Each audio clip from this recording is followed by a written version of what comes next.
Alright, so 6-period video, we'll start at 13 and do every third one. If you're looking for any of the others, go look at the other videos, because they're all there. Alright, starting with number 13. The hyperbola, that equation has vertices at. Okay, well the vertices come from the center, so we'll start at 5, negative 7. And is this hyperbola left and right or up and down? How do you know it's left and right? X is first. So it's left and right. So to get to my vertices, I'll go left and right off of the x coordinate of the center. And the vertices, I was getting ready to do C, but the vertices would just be 4 away from the center. So 5 plus or minus 4, comma negative 7. I'm okay if you leave it like that on a free response question. If you like the plus or minus format, it sort of emphasizes going left and right. Obviously, this answer choices 5 plus 4 is 9. 5 minus 4 is 1. So answer choice B.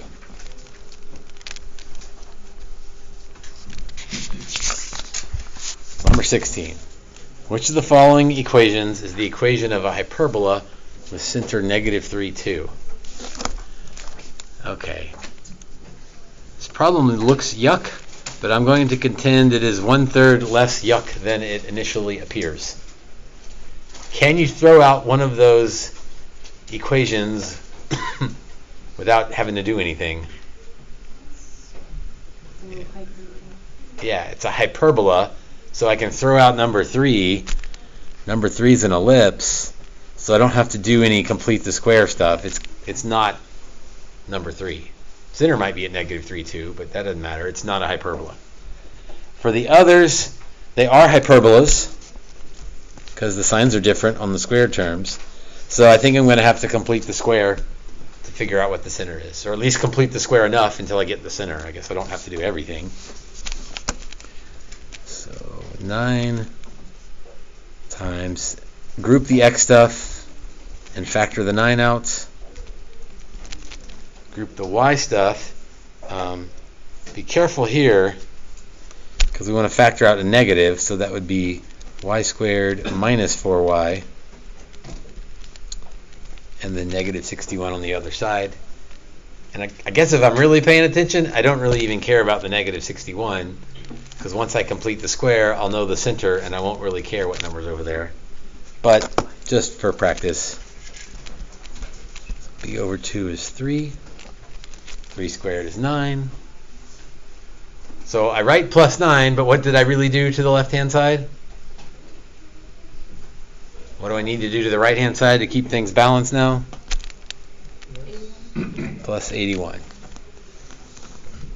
And again, looking for the center, that doesn't matter, but just a chance to emphasize. Half of b is negative 2. Squared, we get 4. I write plus 4 to complete the square, but because of the negative 4 out front, I put negative 16.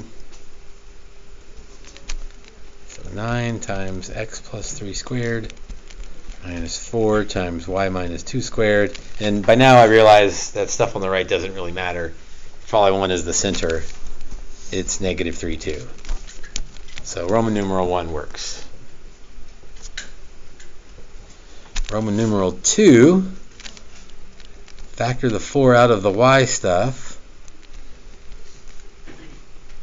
and factor the negative out of the x stuff, so x squared plus 6x, and then negative 3 on the other side with that same warning that it doesn't really matter. Half of b is negative 2, squared we get 4. And again, I don't really need to keep up with on the right-hand side, but I feel like I'm doing something wrong if I don't write plus 16 on the other side. b over 2 is 3. 3 squared is 9. So minus 9 on the other side.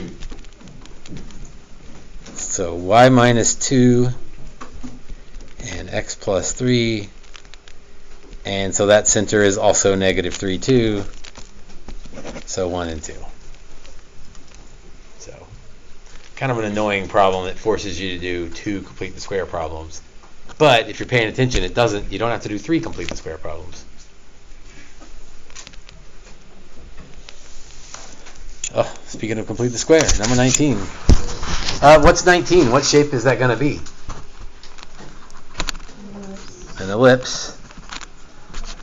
So 4 times x squared minus 4x plus 9 times y squared minus 8y equals negative 124. Hopefully that all works out for us.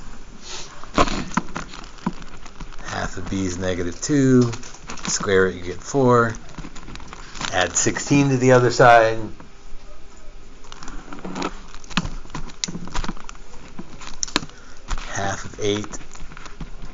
Half of negative 8 is negative 4. Square, we get 16. 9 times 16 is 144. So 4 times x minus 2 squared plus 9 times y minus 4 squared equals, let's see, 20 plus 16 is 36, which is very convenient because now when I divide by 36, I'll have nice denominators.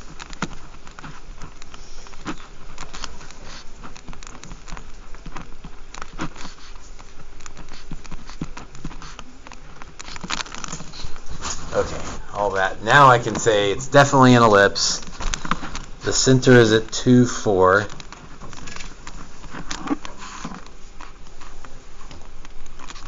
And whatever number's under x, we go that many in x. So 3 left and right. Whatever's under y, we go up and down. So 2 up and down. And slowing way down here because I'm thinking hyperbolas when I draw the box and the asymptotes. But this is an ellipse, so all I have to do is draw the oval in. The length of the major axis. So the long axis is 6. The short axis is 4. Just again, be careful with when you multiply by 2 and when you don't. The foci are C away from the center is my first thought on that. It's not the final answer, but so I need to figure out what C is. C squared equals A squared. And which sign do I use for an ellipse? Minus. So A squared minus B squared for an ellipse. 9 minus 4 is 5. Square root of 5. And which way am I going square root of 5? Left and right or up and down? Yes. It's got to be left and right because it's got to be on the major axis.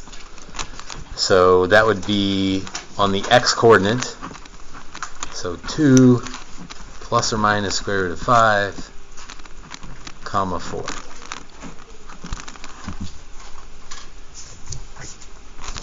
If you did it the other way and you were paying attention, square root of 5 would put you outside of the ellipse if you went up and down.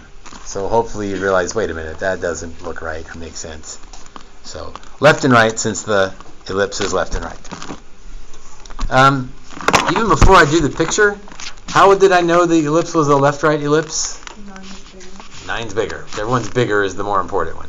As opposed to a hyperbola, where the first one is the more important one. So bigger determines direction on ellipse. First determines direction on hyperbola. 22. Like an area under the curve about to happen here. Determine the eccentricity of the semi-ellipse. Okay, eccentricity is C over A. I think I can tell by looking that this one's the circle and this one's the ellipse. I'm going to do this without even writing the equation. I don't, like for C squared equals A squared minus B squared for an ellipse. And I can tell by looking that A is 4, because that's the longer one, and B is 3.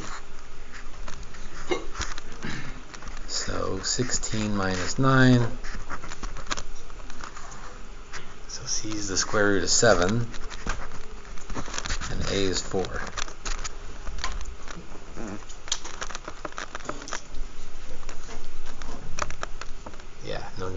equation of that thing. Part B, find the area between G and the x-axis on the interval -6 to 8. So the whole way across. So that looks like half a circle plus half an ellipse plus a triangle. Let's see, radius is 2. Half of 4 pi is 2 pi. Remember, area of an ellipse is kind of like the area of a circle, except there's 2 different radii, so you use each of the radii. So half of 12 pi would be 6 pi. And then that last triangle is 1/2 base times height. Height of 5, width of 2. So that area is 5. So 2 pi plus 6 pi plus 5. 8 pi plus 5. Again, you will see something similar to that on the test on Thursday. The only mistake that people make on that type problem is the 1/2. Like they immediately say, oh, circle, pi r squared, ellipse, pi ab. And if they would just slow down, of course it's half a circle and half an ellipse, but sometimes you get going too fast. 25. And final.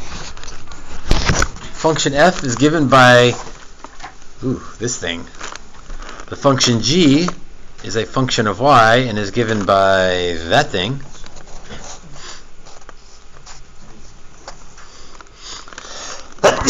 Excuse me. Which of the following gives all points that satisfy f of x equals g of y? Okay, well I guess I just set f of x equal to g of y and see what happens. That seems like a weird thing to do, but there's f of x equals g of y. So I don't recall ever doing something like that, but that's what an AP test is, especially in math. I guess I shouldn't speak for others, but for AP Pre-Cal, AP Calculus, you're always going to be hitting questions that you're like, never done that before. But they walk you through what they want you to do. F of x equals g of y. So I guess let's clean it up and see if it turns into one of these. That's a nice x minus 3 squared minus 9 times y plus 8 squared. I'm going to add 62 to both sides because that's what looks like happened over here. 144. And now I'm getting close. If I'll divide by 144,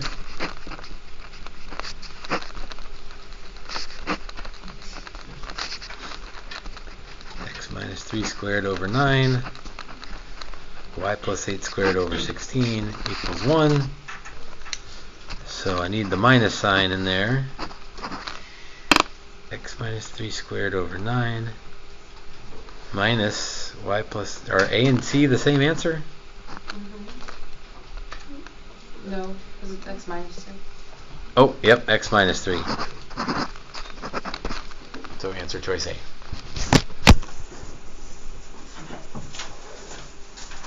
Yeah, it's a lot of AP questions that are like that. You start off, you're like, what is that talking about? And then 1 or 2 steps in, you're like, oh, I know how to do this problem, even though I've never done it before. Okay, so that's it for the review videos. Again, hope you find them helpful. Look at all the others if you need more help.